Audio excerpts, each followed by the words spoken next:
Hey everybody, welcome to my YouTube channel, Butcher0672. Bunch of different things going on it, but anyway, so for today, what we got here right now is this.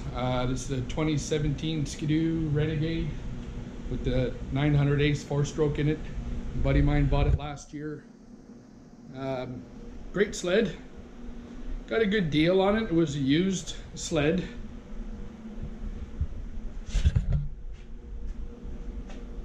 Purchased from a fairly local place around here.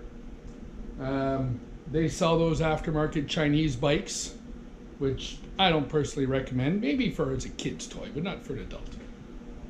And they decided to get into selling BRP products, particularly used sleds that were out in the market for rentals. Personally, I don't have a problem with buying a rental sled, especially a trail sled.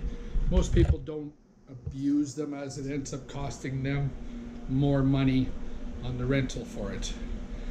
As you can see, the sled is in beautiful shape. When he bought it, he's already used it for a year. When he bought it, they said that a full service has been done on it. I'm not exactly what they mean by a full service, as the carbides were shot on it. Had to replace those. But the oil was clean with no smell of gas in it. The chain case oil was nice. Sliders were nice. Decent shape. I think it had 6,000 kilometers on it, which is nothing for these 4-stroke sleds. Now, this year, we are getting ready for the riding season, and I'm going to do the service on a sled for him. As you can see, I got a few toys in here, which I do service all on my own. Mechanically inclined, yes. I'm rich on everything I own myself and have been my entire life. So I get underneath this sled, and on the Ace engines they use 2 bolts for the oil drain plugs. I haven't actually researched why yet to find out. Now, there is one that's an 8mm and one that's a 12mm. The 8mm one will remove approximately just over a liter of oil, and the other one will remove the remaining oil, which is roughly 2.5 liters. So one of them, that's the larger one there. Now, here's the important part. When putting these bolts back in, this here is a high-grade steel bolt. I believe it is stainless steel, to be honest with you. It's going into an aluminum block.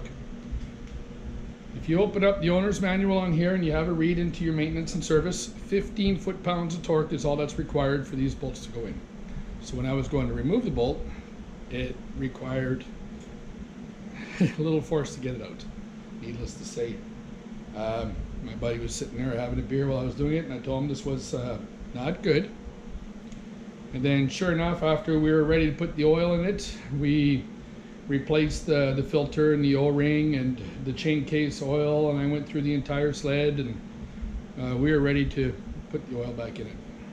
So I went to put the plugs in, and that one there just stripped right through and pulled all the threads out of it. So here's the problem that we have now.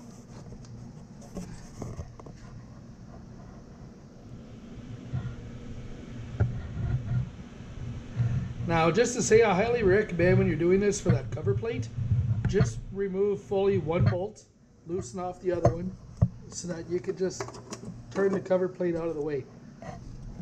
That way there you're not trying to fish for it afterwards. So we have stripped holes. The dealer charges $115 plus tax to do this. This time of the year, dealers are pretty busy getting new sleds up and running and out the door for customers.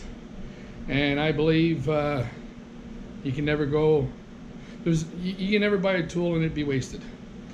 So I did my research online for the thread size and the length and everything like that.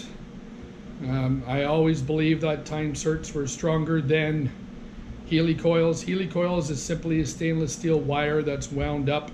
There's a tab on the end of it that has to be punched off, and what that does is it causes the thread at the very end to be off and keeps that helicoil inside.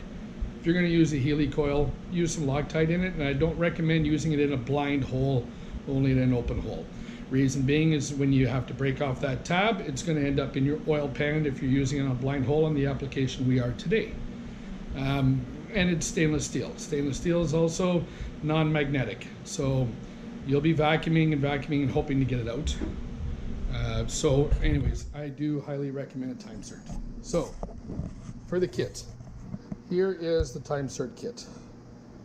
So TimeCert kit comes with, the first thing you're going to want to do is you're going to want to drill out with that, and then afterwards you're going to want to make a seat. You can see here there's a cutter, and it only goes to a certain depth, and then it'll stop. And what that does is it allows the shoulder on your TimeCert to sit inside nice and flush.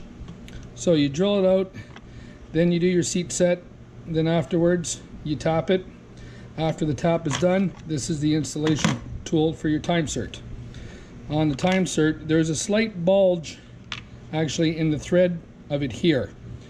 So it will only go in so far into the threads of the TimeCert, and it will thread itself. It will thread itself into the application you're putting it in, and then afterwards the installation tool itself will thread the rest of the way, causing a slight expansion and keeping it into the repair that you're doing. So that's what we're going to be doing today.